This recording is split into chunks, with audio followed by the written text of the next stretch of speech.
Hi everyone, this is Fazana for Fazana Slow, and in today's video I'll be sharing with you all how to get 80% on your all university essays. And if you are interested to find out the references and the style of the essay and how to get 80% in that category, then please keep watching this video till the end. Last week's video we spoke about the writing and the research part of the essay and how to get 80% in all those kind of things. However, in this week's video we're going to be talking about the references and the style of the essay, which I believe are equally important to get an 80% or more in your next university essay. So if you're interested to find out the tips and tricks that I have found available in this mark scheme that I've also shared in the last week's video, then please keep watching this video till the end. I'm going to be sharing with you all the part of 80% of the mark scheme so that you can exactly see word by word what the mark scheme wants you to basically achieve and what the teachers are expecting you to achieve in terms of references and style, because that's what I'm going to be focusing on this week's video. But in terms of references, this is basically what you have to look for. And looking at this, you can pause this video and read the whole entire thing so that later on we can discuss after you resume it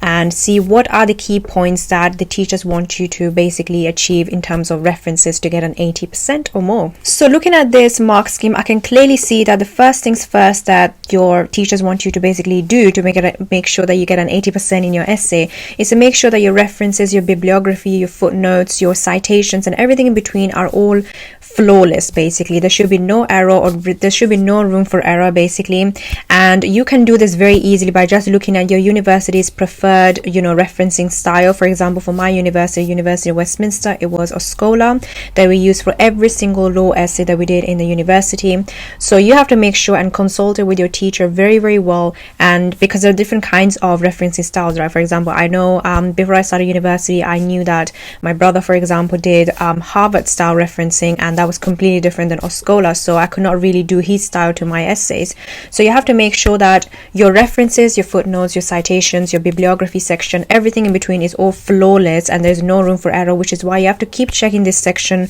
all the time as you're referencing and as you're writing your essay. In that way you'll be able to achieve that 80% that you wish to achieve by the end of the essay. This section of the mark scheme is pretty self-explanatory. There's not really much to say except the fact that you have to make sure that your references, footnotes, citations and everything in between that I mentioned in the previous clip is basically flawless and is 100% correct and as much as possible, so which is why you have to check your referencing style as many times as possible. But now I'm going to be moving on to the last part of this whole entire video, which is style and how to get 80% in the style of when you're writing your essay, your university or academic essay. So for that, I'm going to be sharing with you all the mark scheme, which is right in front of you right here. Again, you can pause this video and read the whole entire thing so that you can understand yourself before I discuss the points that I found myself. Looking at this mark scheme, the first things first that I can basically see right away is the fact that you have to use terminology which is correct and which is basically identifiable and useful and relevant to the essay that you're writing. So for example, if I'm writing a law essay, I have to write terminology or definitions of words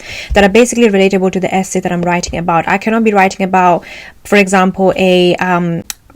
scientific words in a law essay, for example. So the terminology has to be used in a manner in which that it is relatable and relevant to the essay question that you're doing. The second point that I straight away found as well is the fact that you need to have a good structure to your essay, which means that you cannot be waffling around and you need to have a plan as to how you're going to be approaching this essay question and breaking it down, which is why in my next week's video I'll be talking about how to exactly break down your question, your essay question in a manner that you can get a structure, because people can write really good essays, but if your structure is really poor and it does not really answer the question that your teacher is trying to make you basically get an answer from, then it's going to be really hard for you to really achieve an 80% or more, because 80% means that you need to be flawless in every aspect of the essay and you need to basically give your perfect best in a way. And having a good structure really makes sure that you're going to have that, because everything that you say in an essay has to sound very logical and it has to sound in a manner that you have put your thoughts into it and you reflected a lot and you basically picked out the relevant research as well. So a good structure can really help you achieve that 80% only if you have one. I know the next thing is not really mentioned in the mark scheme, but I think the one thing that has definitely made me stand out and it made me achieve first in my university essays is the fact that I've included a cover page before writing my essay. So So by the time I finished writing my essay and everything was basically perfectly done, I have edited, I've proofread and everything between, I've also added basically at the end just a simple cover page where I basically maybe I included an image with my name and my candidate number and all those kind of things, and that has made my essay look much more professional, much more put together, much more thoughtful, and that can make it look like that you basically a very professional person. And obviously that might not necessarily increase the marks, but that makes you yourself look really good and presentable to the person who might be reading it. Because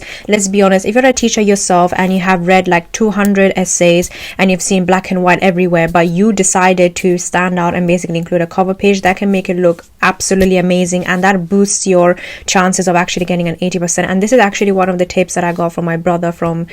because he did engineering, for example, and he basically used that tip to basically make sure every time he submitted an essay he would basically put a cover page. In that way it will make him stand out, and that will make him more professional and more academic in a sense. So I will include some examples of my cover pages if you want to, and if you want to get some inspiration. But yeah, including a cover page is a really good idea.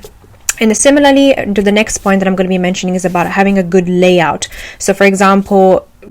when you're starting to write an essay, first you're going to have the cover, then you're going to have the contents page. Now contents page, not everybody writes it and not everybody wants to do it, because first of all it cuts down your words, and second of all it can be a bit annoying checking the page numbers all the time and everything. But having a good layout to your essay is really good as well. So for example, for me it would be having a cover page and then a contents page, which is very short and minimal, or if it's really cutting my words, then I would just basically not include one. But if I have spare amount of words, which is very rare in cases, I would just basically include a contents page, and then I'm going to write the essay, and then I'm going to include the bibliography at the end, and then I'm going to include the appendix. So appendix is basically any kind of sources that you have used, for example graphs, images, or anything like that you have used in your essay. You can include them in the appendix so that it doesn't distract you when you're going to be including them in the actual essay itself or the body itself, because in that way it can be very confusing, it can be very distracting for the person reading it. So that will be the tips that I've basically gathered in terms of style overall.